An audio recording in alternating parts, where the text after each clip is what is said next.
Bonsoir. Bonsoir. Vous êtes étudiant à Grenoble et vous avez créé cette application qui permet aux jeunes d'effectuer le suivi de conduite accompagnée directement sur leur smartphone et donc de mettre le vieux carnet de suivi papier au placard. Un soulagement pour ceux qui sont concernés. On verra ça avec vous dans un instant. Pierre, on commence par une bonne nouvelle.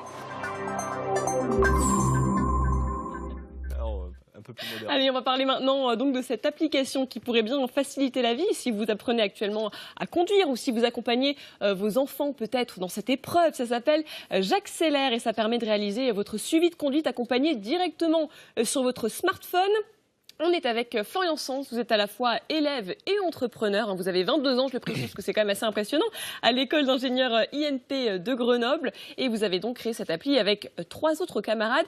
Qu'est-ce qu'elle permet de faire, cette appli, très concrètement? C'est ça. Alors en fait, un jeune en conduite accompagnée doit noter normalement dans son carnet différentes informations à chaque fois qu'il réalise un trajet. Donc la ville de départ, la ville d'arrivée, le nombre de kilomètres qu'il a parcouru entre ces deux villes. Et nous, avec cette application, on est capable d'automatiser tout ça. C'est-à-dire qu'un élève va appuyer sur le bouton Start au début, puis sur le bouton Start à la fin, et ça va enregistrer toutes les informations nécessaires directement sur son application. Donc c'est-à-dire les kilomètres parcourus, les villes de départ et d'arrivée, tout ça, ça se fait automatiquement? La météo, le type de route, on enregistre tout automatiquement grâce au GPS du smartphone. Ouais, c'est grâce à la géolocalisation que tout se fait. Et ça permet aussi apparemment de s'auto-évaluer, c'est ça? Il y a d'autres fonctions? C'est ça. En fait, on permet à l'élève de se mettre une note sur son trajet et de rajouter des commentaires aussi, pour qu'il puisse lui-même voir comment il est maintenant comparé à ce qu'il était auparavant. Alors moi, j'ai pas fait de conduite accompagnée, je sais pas pour vous, Pierre Blanchet. Moi, je pense que de mon temps, ça n'existait pas, la conduite accompagnée. Ah, ouais, peut-être, c'est une autre époque. Bon, dis donc, Mais du coup, je me rends pas bien compte, c'est un vrai soulagement de se débarrasser de ce carnet de suivi. Le problème, c'est qu'en fait, on n'y pense pas. Déjà, à mon époque, on n'y pensait pas. Et maintenant, les générations qui arrivent, ils pensent encore moins. Le carnet papier avec le stylo. On l'oublie, c'est ça C'est ça, il faut l'avoir dans la voiture. C'est pas normal, enfin, c'est pas logique d'avoir un carnet dans la voiture. Donc on l'oublie, on le remplit pas comme il faut. Et du coup, c'est une perte de temps de le remplir à la maison. Et on oublie, on va rajouter des informations qui sont approximatives, etc. Et on n'est pas capable en fait de vraiment l'utiliser comme il se doit. Ouais, donc là, c'est un gain de temps énorme en fait pour tous ceux qui sont concernés. Alors il faut savoir que la conduite accompagnée, c'est 3000 km et des critères précis qu'il faut respecter. Du coup, le problème, j'allais dire, c'est un peu peut-être le mauvais côté, c'est qu'on peut plus mentir. Alors on peut plus dire voilà, j'ai fait 200 km alors qu'en fait non. Et en fait, on peut toujours un peu, puisqu'on permet aux jeunes qui ont oublié ou qui ont oublié de rajouter leur trajet, d'enregistrer leur trajet avec la géolocalisation, de rajouter à la main le trajet. C'est-à-dire qu'ils vont venir rentrer manuellement toutes les informations comme ils l'auraient fait dans leur carnet.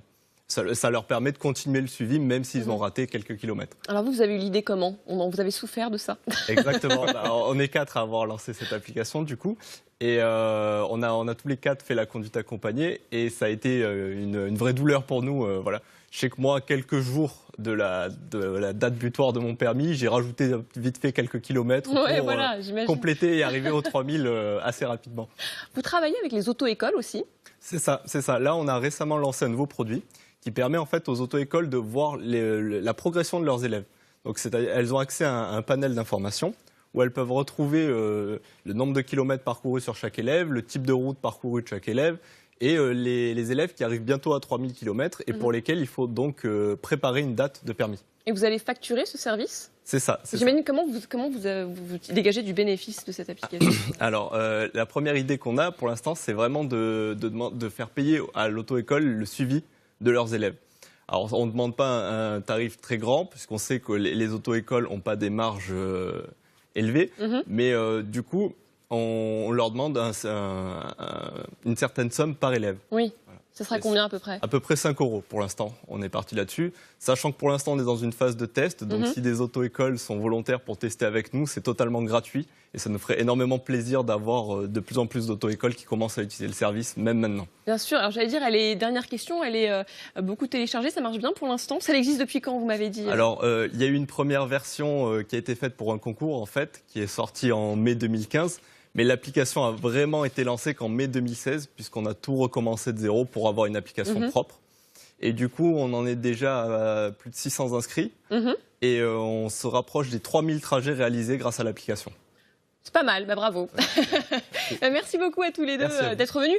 Je rappelle quand même que cette application, il faut l'utiliser une fois que vous avez fini de conduire et pas pendant, parce que ça pourrait être très dangereux quand même, il faut le rappeler. Merci beaucoup à tous les deux et tout de suite on retrouve Lucas Agela pour le journal.